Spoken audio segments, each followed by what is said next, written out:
50 million barrels. That's what the United States government just pulled from its emergency oil reserve. And here's the part that should make you stop and think. Gas prices didn't go down.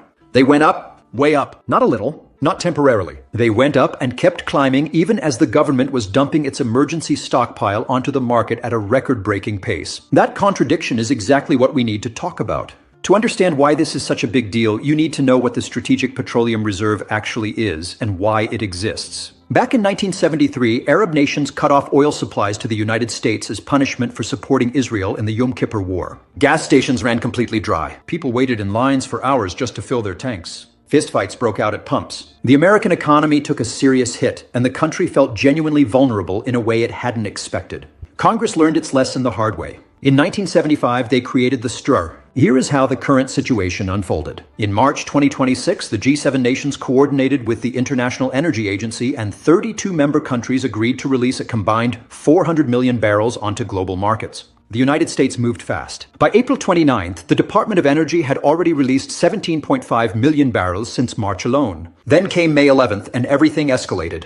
The DOE announced an auction of 53.3 million barrels in a single sale, the second largest in the entire history of the Strategic Petroleum Reserve. Trafigura Group took roughly 13 million barrels, the largest share. Marathon Petroleum and ExxonMobil followed close behind. In the week ending May 8th, the reserve dropped by 8.6 million barrels in 7 days, shattering the previous single-week record.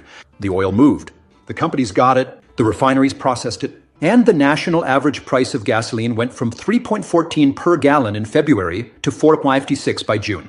California crossed $6.13. State. The reason none of this is working comes down to math that doesn't lie. The Strategic Petroleum Reserve is releasing oil at approximately 1.22 million barrels per day at its peak rate. The IEA estimates the global supply gap, the difference between what the world needs and what's actually available, at 1.78 million barrels per day. You cannot close a gap of 1.78 million by pouring in 1.22 million. The numbers don't add up no matter how you arrange them. And that's before you factor in the Strait of Hormuz disruption, which removed roughly 14 million barrels per day from global markets. The SPR was never designed to replace that kind of supply. It was built to buy time, not to substitute for an entire global shipping corridor. IEA official Toril Bassoni was direct about it. Releases can only temporarily ease supply tension. They cannot fundamentally solve the enormous supply gap that exists right now. Analyst Edward Hayden Briffett was equally blunt, saying the United States is acting